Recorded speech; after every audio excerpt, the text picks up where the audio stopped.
following program is brought to you in living color on NBC.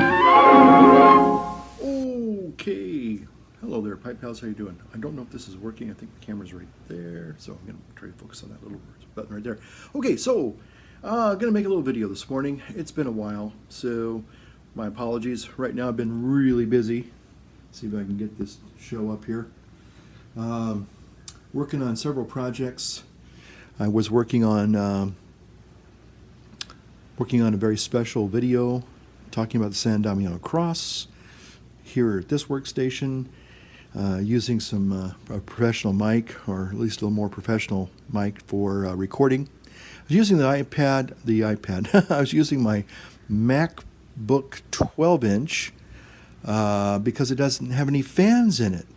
And that's kind of a unique thing, so I thought, well, if I'm going to be trying to do a very quality audio, why not use a video or a laptop that doesn't have fans that run when it gets hot and warm? Because then you'll get that hum in the background, even if it's although a little bit detectable. But anyway, so that's what I'm doing. Right now, I'm also doing some wonderful... there's Elsie out there. Maybe you can all see Elsie. Elsie, say hello there. Beautiful backyard here. I hope I don't drop my iPad Pro again like I did last night for the first time. My very first time I've ever dropped an Apple product. Just bam! Anyway, so here's the backyard. There's Elsie. She just ran inside. She's going to be a terrorist now. Okay, so I would be making a 360 video. I really want to do one of those again. Let me get my coffee here. Is that a cat fur on there? I guess it is. Kitty cats. Anyway, so we're going to go in the inner sanctum, my Caledonian room. Boy, that's grainy. My gosh, that's grainy. That's terrible. Oh, gosh, that's terrible. Oh, my goodness, that's terrible. We're going to fix that here in just a moment. But so we're going to go in here, the old Caledonian room, and we're going to make a video.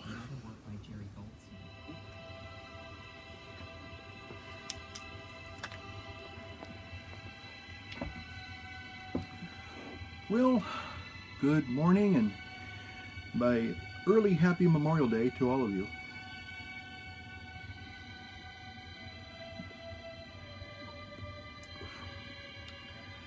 Okay, well, I'm back.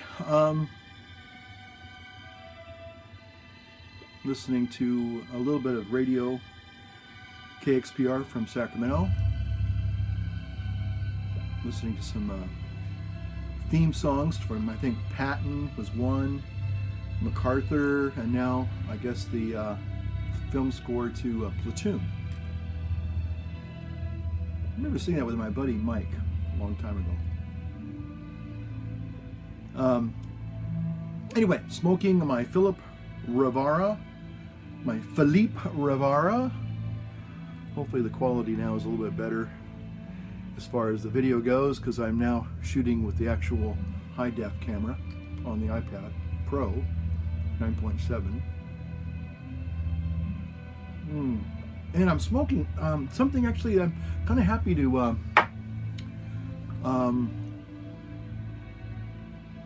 it's a discovery, although it's kind of something I did not intend.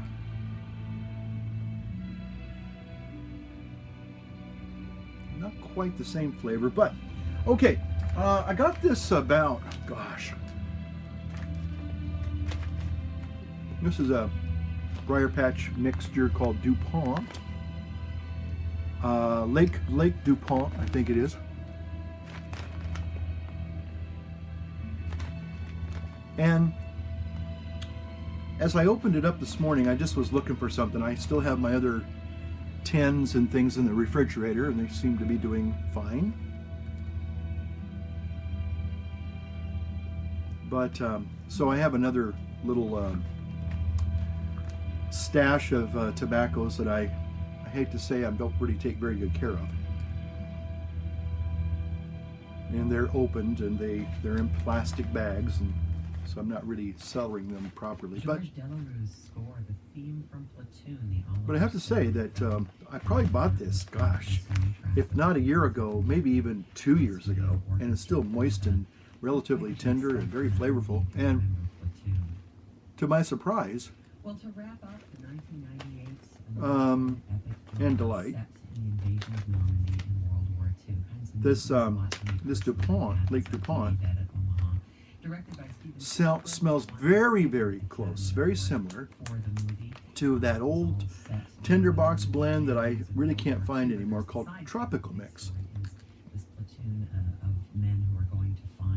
And so as far as it tasting like it, it smells like it. Very close. It's a very, very, I know that they use some kind of floral tobaccos when they make some of these tropical quote-unquote flavors. Anyway, so but this smells very similar to Tropical Mix that I got at the Tinderbox many years ago. And I sure wish that I could find that. But and yes, I've been in contact with some. There's a Tinderbox, and in fact, I just got a little message from them yesterday. Salt Lake City. They have an online store, and but I don't think they actually have that. I don't know. That was probably Bob Buwalda was the guy's name. He was the manager at the Tinderbox in Sunrise Mall, and he had one of the nicest, I think, Tinderbox stores.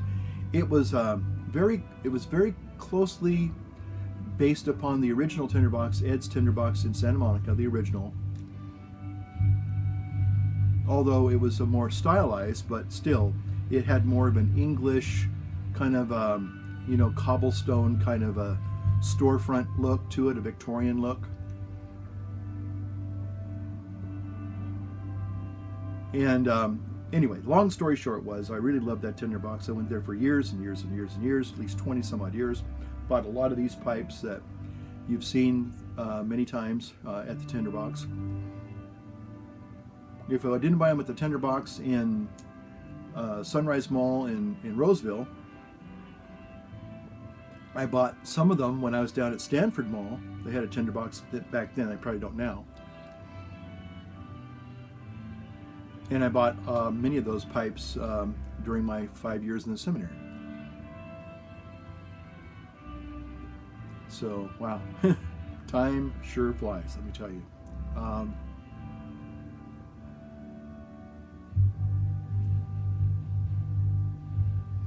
Yeah, this is the John Williams To the Fallen Heroes, I think. Beautiful piece of music.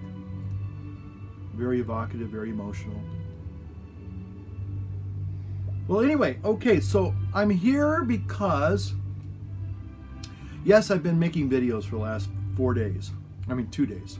4 videos in the last 2 days. Now, I felt remiss because I haven't really made a video probably almost for a month now, and I really would like to make more videos, but I got to tell you, things have just really, life just goes on. Thanks be to God, life goes on. Work in the parish. We're getting ready to do some remodeling. We've got one of our biggest programs that we have all year called Vacation Bible School here at our parish, and I have to say it's just a really popular program. We have lots of little popular programs. I'm happy about that because a lot of people come, they enjoy themselves, they really have a lot of fun. So our CCD, our religious ed person, she just does a tremendously great job. She just is a little dynamo. She just creates all sorts of energy and a lot of really good products and programs and people just. We get a lot of people that come to this Vacation Bible School. So that's going to be kicking off here in just another week and a half, 2 weeks. So what else was I going to say? I'm going to take some vacation time here probably the next 2 weeks just to kind of decompress. Summer we kind of, although we have this one big huge program, but we're trying to renovate the inside of our church. We're going to repaint it, put in a new flooring, and probably even introduce a new beautiful crucifix. And so I was making a little bit of a video to kind of explain the beautiful symbology of the cross, of the St. Francis cross, the San Damiano cross. So anyway, just a lot of little projects that I'm involved with. So, and just regular, just the life and parish life, and just a lot of activity. Gonna not talk a lot about the old diet this time because, frankly, I got to tell you, I'm kind of stuck in the mud there. I think I know what I need to do. I just need to do it. That's the thing. I need to do what I know I should be doing, and not do what I've been doing. I've been trying different things. So anyway, I'm doing some soul searching. I'll be honest about it. I'm trying to, like I said, I don't want to go into it this video. I'd like to. In fact, I would like to do sit on the back, as we used to call it, my old buddy Griff Griffin when we were in Bosnia together, Chaplain Griffin and I. And Bosnia was an interesting place. I won't go into that either, but anyway, he was from Georgia. And so we would go out and have cigars, and he'd say, "Let's go out, Chaplain Stevenson, let's go out on the veranda and have a cigar." I always used to love that. Old Griff Griffin. I hope he's doing well. He was a great guy. Anyway, but he was a dear friend, and so we go outside basically at this broken down. I guess it used to have been a hotel, maybe at one time in Yugoslavia, and then they turned it into a Tuzla military joint operation base. And anyway, long story short was that they had this broken down, you kind of go up through this fire escape up to the roof.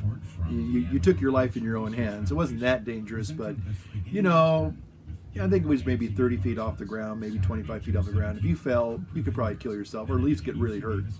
But we would kind of, go out on this little walkway and get our cigars, and we would smoke our cigars. So anyway, I just thought of that. So anyway, I like to be out there on the veranda making another video, but I won't do that today. But I am going to talk about a couple things I've been wanting to talk about. It's nerve-wracking enough to be in the arts, especially. And that's why I want the green screen behind me, because I want to make a point. An opera. Now, this is going to be a bit political, so those of you who just came for the pipes and you're done, we'll see you next time. Thanks for watching. And no, we're not going to talk about Apple products, although it would be kind of fun to talk about the iPhone 8. Is there going to be an iPhone 8 Plus? That's the question. I think there's going to be an iPhone 7 Plus, iPhone 7S, I'm sorry, F7S Plus and 7S, and the iPhone 8. 3 new phones. I have no clue really which way is up on that whole thing. So there's other people that do great little vlogs and videos on that. Taliosive Tech or something. He's a young guy. I think he lives right down the road in Oroville. Got a great channel. A lot of people are now starting to listen to him. He does live streams, so if you're into tech, maybe I'll put a little link in his bucket, in my bucket for him. If you're into Apple products and stuff, he's got a lot of energy. He's really creative. So anyway, but we won't go into Apple products other than I dropped my iPad Pro last night as I was making one of my videos.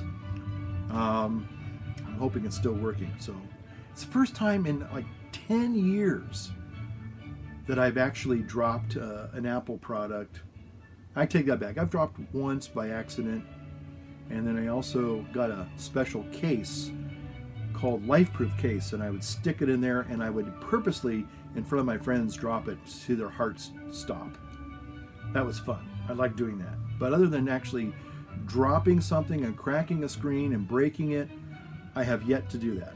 So I'm very, very fortunate that I have not done that. Hold that thought.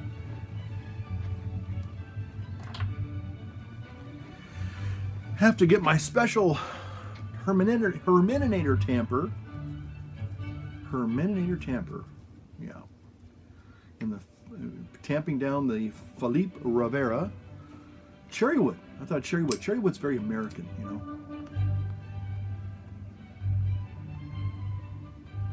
Okay.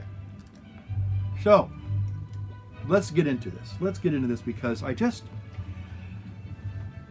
let me just say this. Okay, I am not necessarily, and I've said this before, I'm not really a quote-unquote Trump supporter, okay?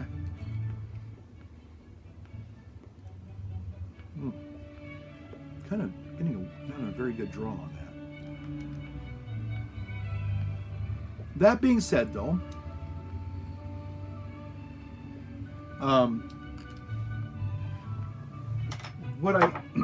what I am responding to, get a little gurgle here going. What I'm responding to through all this is this whole negativity. That's what I'll say. This whole negativity that surrounds this individual. You know, love him or hate him, there comes a point where people, I think, lose objectivity. And I don't think that's a good thing. I think that's far worse than being for or against somebody. Because, like it or not, this man is the President of the United States. And I know some of you are hoping and maybe praying and even working towards impeaching him and trying to get him out of office. And that's between you and your conscience. But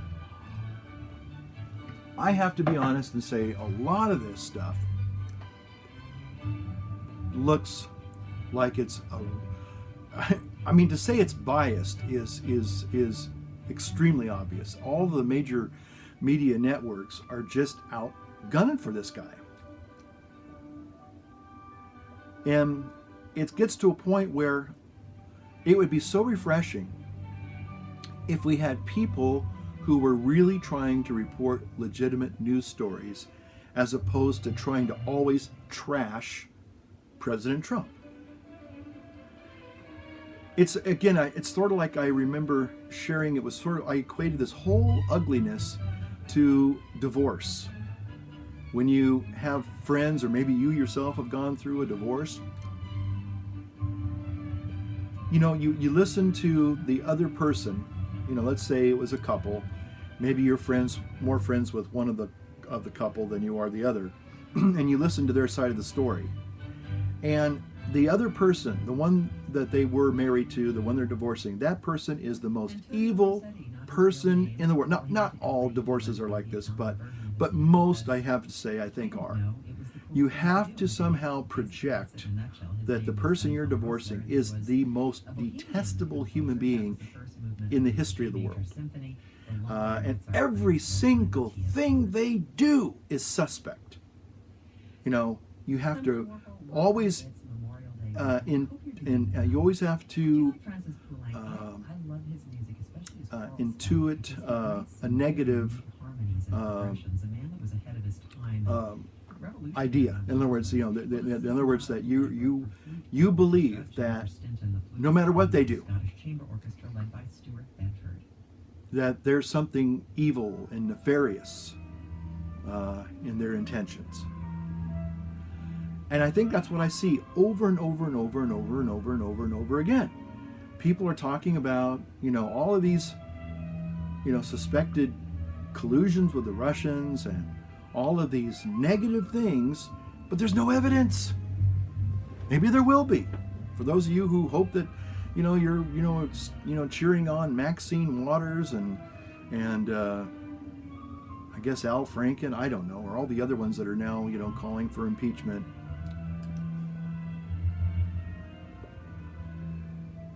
if that's who you are, and that's where the camp you're in, I guess. But I kind of like to choose to stand more in the middle and kind of look at, okay, let's look at both sides of this. So that's why I got the picture of President Trump and Pope Francis. Okay, this picture was the picture that launched 1,000 tweets, right? You know, look at how disgusted and angry and grumpy and disenfranchised Pope Francis is standing next to Donald Trump. And so one picture, you know, and we automatically intuit that he has this, you know, revulsion for the man. He can't stand the man. He can't even stand being near him. And based on one picture. Well, before that became a quote unquote media focus and sensational thing, before they sensationalized this picture, before that happened, maybe an hour before, maybe a couple hours before, I was looking, and here are a couple pictures that I found just looking at the Pope Francis meeting. I was going to say Pope Trump, President Trump. Here's one, for example. Here's a picture of him. Basically, both men are smiling at each other. And I remember when this whole thing came down, I said, there are plenty of pictures of the Pope smiling in the presence and next to Trump. And one person angrily said, prove it. It's like, there is no such thing.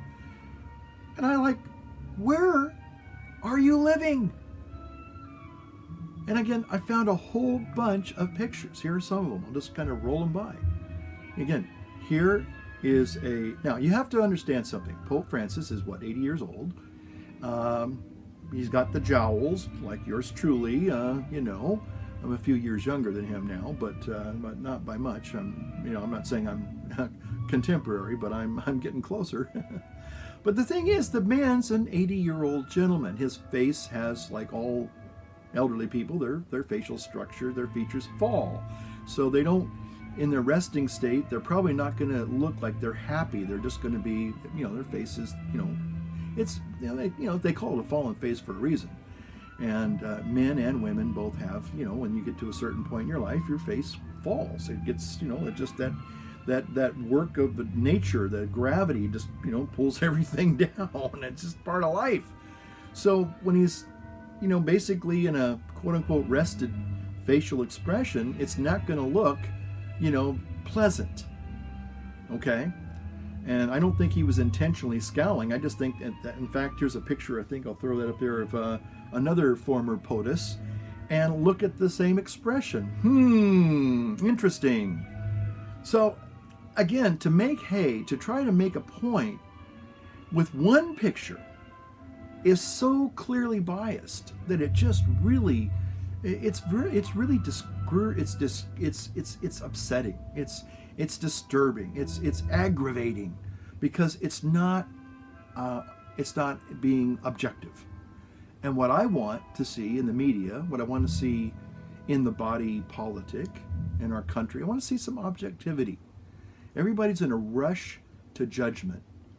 And I think the reason why is because President Trump, like him or not, has to do something that most presidents have not been able to do in the last maybe 16, 17, 20 years. And what is that?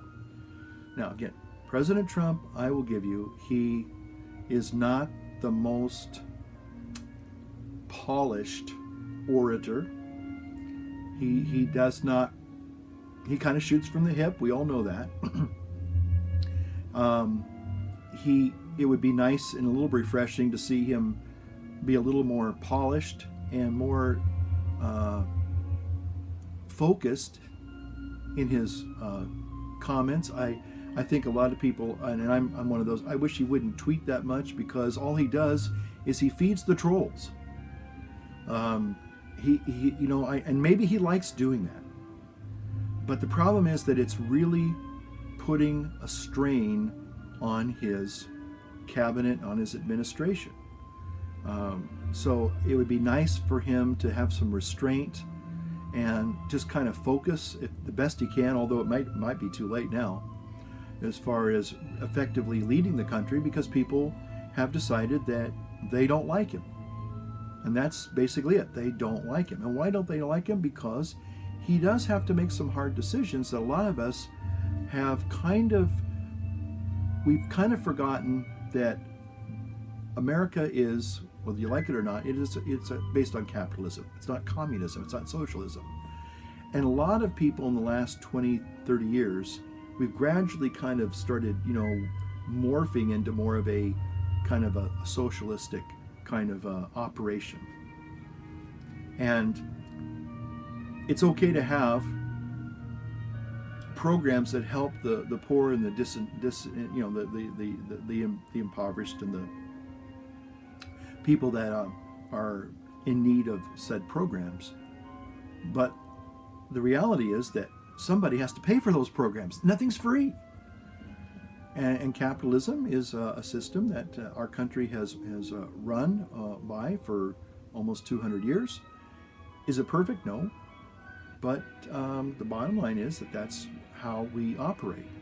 And we've always had welfare, and the poor have always been provided for. Maybe not in the best way, but when I saw what was happening with the Affordable Health Care Act, I mean, those premiums were like $600, $800 some people are paying a month.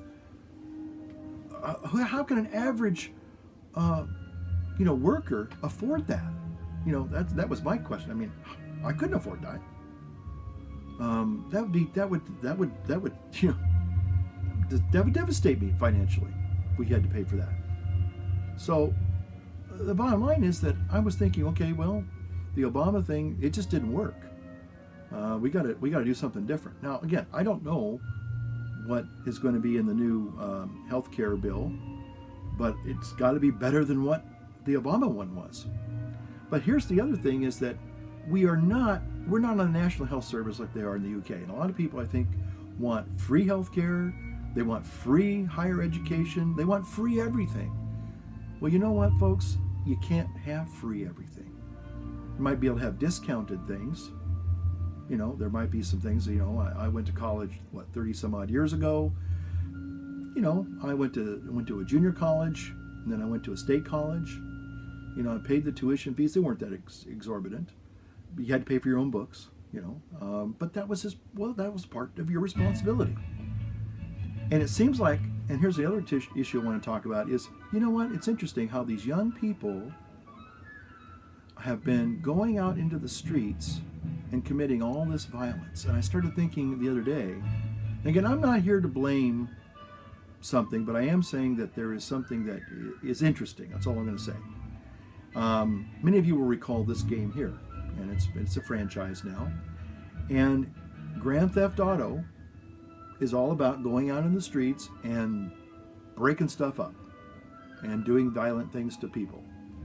And isn't it interesting that for the last 20, well, maybe 10, 15 years, this game franchise has grown, and a lot of kids who are now literally in the streets, breaking things up, setting things on fire, hurting other people, they grew up playing Grand Theft Auto.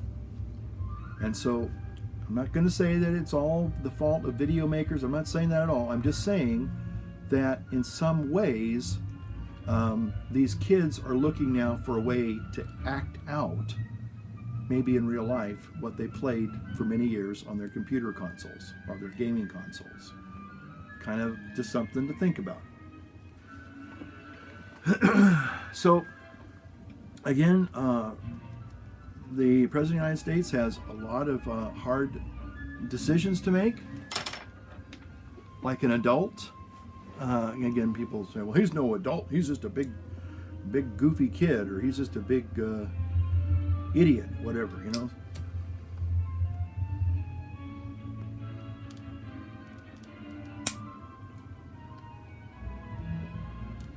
That's good. Ooh, that does taste like that tropical mix now. Oh, nice. Very nice. But he has to make a lot of hard decisions. And unfortunately, one of the things that we have shifted from is a sense of law to a sense of what we think is right.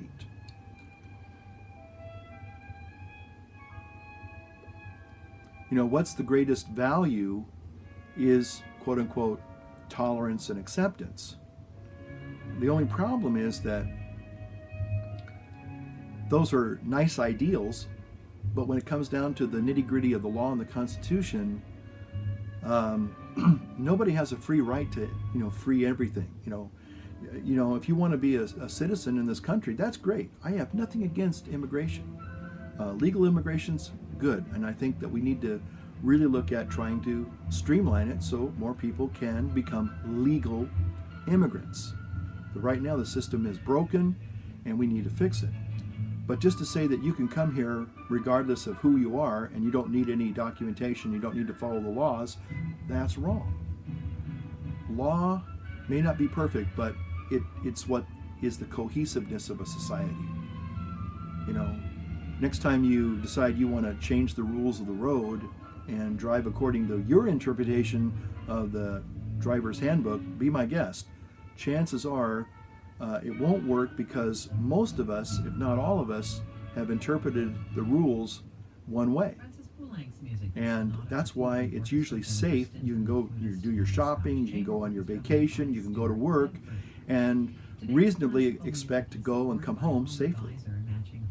But if other people decided, like say 10,000 people or 1 million people decided they were going to interpret the driver's handbook to accommodate them, I dare say you'd have chaos. Law makes society possible. It's not perfect. It's not pleasant all the time, but it's what makes our society work. And the problem is that we've had a lot of people who are trying to circumvent the laws of our country, and they're trying to force, I think, socialism here in America. And they seem to be succeeding to some extent. It's sad because they will destroy a country, and it's easier to destroy than it is to create. That's something that we never taught, I think, our young people. We never taught them about the beauty of creation. We never taught them about the beauty period. We've talked to them about technology and maybe science, but those other qualities that make society and our human lives more enriched, I don't think they got that. They learned how to program a phone and learned how to program a computer. They learned how to program a TV remote. But when it came to appreciating things like art and beauty and philosophy and even the law, they missed out on those. Nobody taught them those things. They were indoctrinated in other things about, agitate, protest, destroy, and that's all they know. And it's really sad because we probably are on the brink of losing our society as we know it. And they'll be torn down and destroyed, and there will be nothing to take its place except anarchy. Raw, brutal, destructive, life-taking anarchy. And if that's what the majority of the people in our country want, well, good luck to you.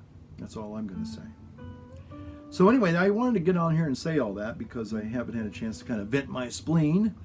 Because I get really, I guess I don't, to me it's injustice.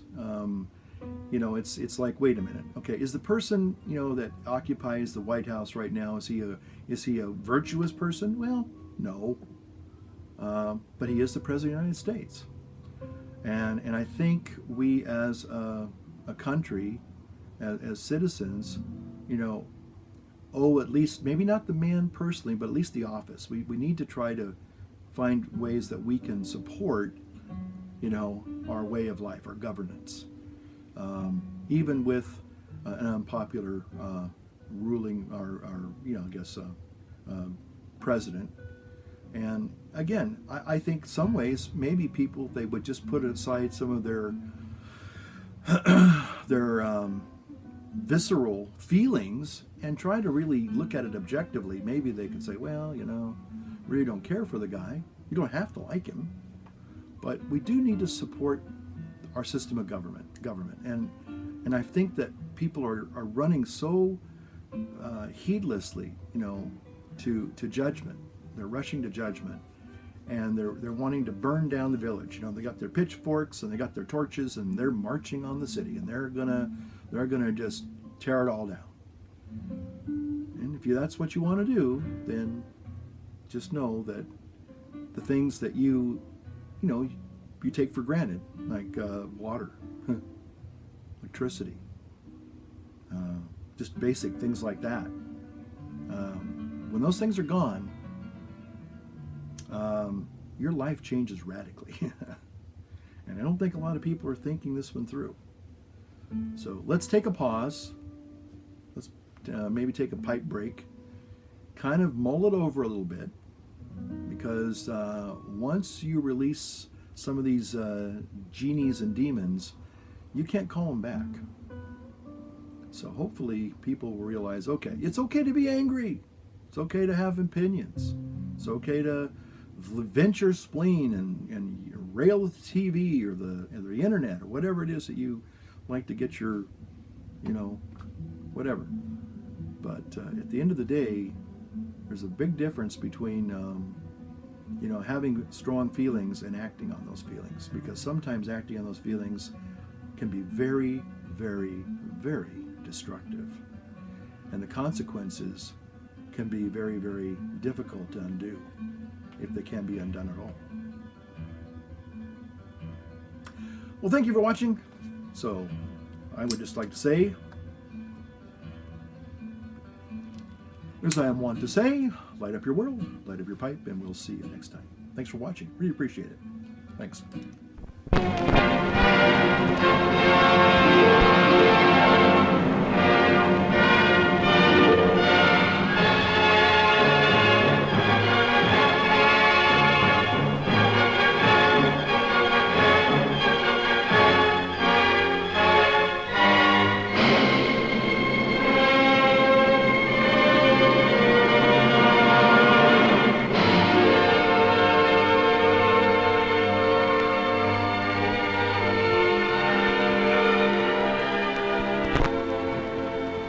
I have slipped the surly bonds of earth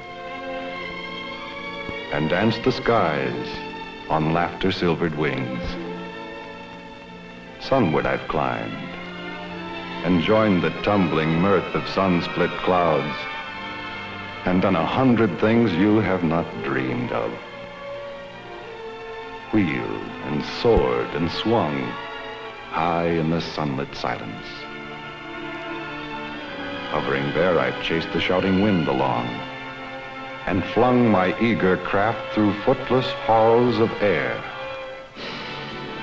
Up, up the long, delirious, burning blue, I've topped the windswept heights with easy grace, where never lark or even eagle flew. And while with silent, lifting mind, I've trod the high, untrespassed sanctity of space, put out my hand and touched the face of God.